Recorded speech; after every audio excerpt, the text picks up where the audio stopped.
So, welcome to episode 3 of There's No Place Like Hume.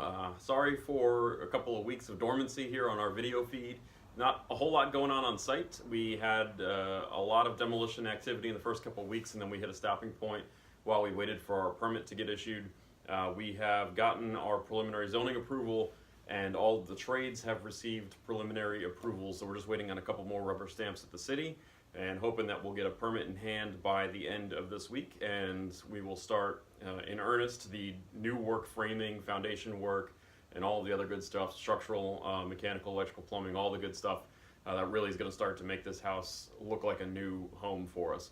So in the meantime, wanted to walk you through a couple of things that we've discovered in the last couple of weeks, some electrical wiring items, some of the peculiarities of the framing, specific to this house. I think of that era from the 1920s, and some other miscellaneous things. So we're going to see if we can repurpose some of those things either as part of the renovation or simply as part of an artwork installation, so that we don't lose all the character of the original home as part of this. We want to maintain some of it since it's been here for much longer than we have. So we talked a lot about the electrical wiring in this house, and we anticipated there would be some older knob and tube installations, but when we pulled down the plaster, we realized it's actually a lot more prevalent than we anticipated. What we had seen a lot was this armored stuff, which is a lot more modern, and it has been spliced over the years to some of the old infrastructure that was buried under the plaster. And even when we went downstairs to the fuse box, we saw this type of connection. This is kind of curious. There was a nail that went right through the armored cable, which is a terrifying prospect. We also saw other types and generations of wiring. It's non-grounded, but it's cloth wrapped. It's kind of a precursor to traditional or modern Romex. And then this is the more modern Romex stuff. So it's insulated with the grounding wire inside. I took down one of the knob and tube assemblies, so that's where it came down from the ceiling, and then right there I cut it off. This was the old dimmer switch for the dining room, so you can see up close. These are the two ceramic insulators that would be nailed into the stud cavity, so they go together kind of like that, and then there's a hole in the middle with the nail, and then it clamps onto this, which is just a single wire with a ceramic insulator that goes into the junction box. So again, the goal is to never have the wiring touch any of the metal or any of the penetrations through which it's passing, so it's not in contact with anything except for the ceramic, so it's non-conductive. So you can see at each joist cavity there is a series of holes drilled, and there is a ceramic sleeve, and that is in every instance where that knob and tube was buried in the ceilings or in the walls. So a lot more than we anticipated, like I said, because what we could see from the early stages of demo and at the panel board, or the fuse box rather, was that armored cable where they had tied in, I guess over the years, since 1920, they'd made a bunch of modifications. So that was one curious thing, and we're excited, obviously, to get rid of some of these terrifying situations. The knob and tube, though, has been here since 1920, so it's held up well. We will be replacing the entire system with a Romex grounded, shielded cable, not shielded, grounded, back to a 200 amp panel in the basement, which will be a much more safe solution. One of the other things that was pretty cool that we discovered, which we kind of knew was going to be there, but we didn't see them until the walls were opened up, were these counterweights on the windows. We saved a bunch of these. We're not quite sure what we're going to do with them yet, but we're pretty sure that these are lead. Each one of them is stamped. That one's got a 7 on it, as you can see. Some of them are 6-pound weights, some of them are 7-pound weights, and each one of them is stamped with whatever the weight is when it was forged. And then each one of them runs through a series of pulleys which are embedded in the window frame itself. So we took a couple of these out just to salvage them and see if we can do something with them.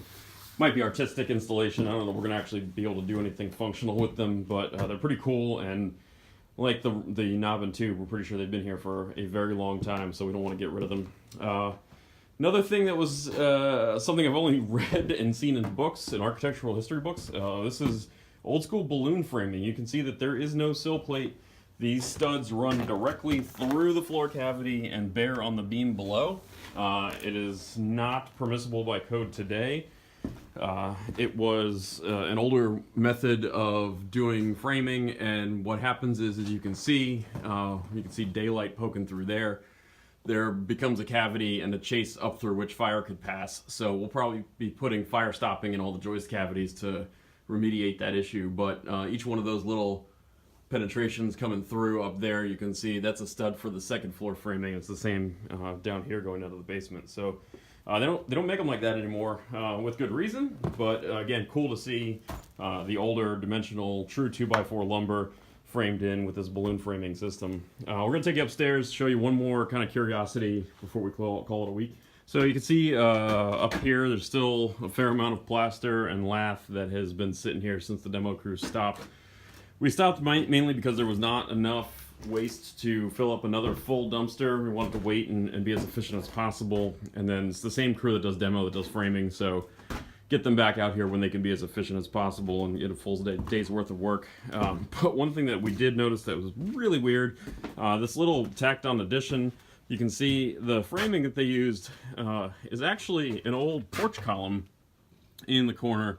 They put one there, and they put one there. And it seemed as though when they did this, they may have been using whatever lumber and wood that they had for nailers and things like that. All these little old railing pickets that were sistered on, maybe for just something that they could attach to. But you know, this is the old wood siding. You get a cool cross section of what the actual exterior assembly is. So you got the old wood lap siding, and then 2x4 framing, and then the wood lath, and then the plaster finish, which was integrated into that. So a good look at what the assembly looked like, and obviously there's no insulation in there. So this was the wall thickness. You know, now we're using a fiber cement panel on the outside. There will be building wrap over top of a sheathing or a zip board, which would have an integrated building wrap essentially. 2x6 framing with an R19 insulation, a bad insulation, and then an interior layer of 1/2-inch drywall. So you know, building assemblies have changed over the years. This is old school 1920s assembly.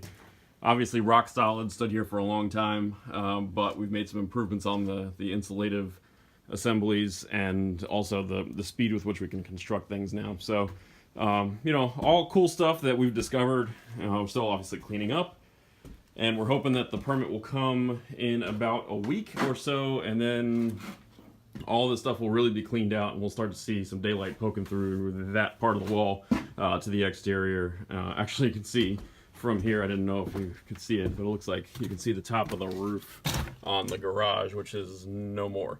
And that'll be coming down too once we get the next dumpster out here. So that's all we got this week. Like I said, hopefully another video coming next week when we'll have a permit in hand. I don't know if we might push it to another week, actually, depending on what's going on.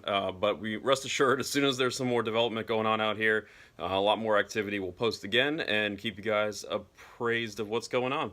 So enjoy the warmer weather for those of you in the DC metro area. For those of you upstate New York and beyond, good luck with the snow. And we'll look forward to catching up again soon. Take care, guys.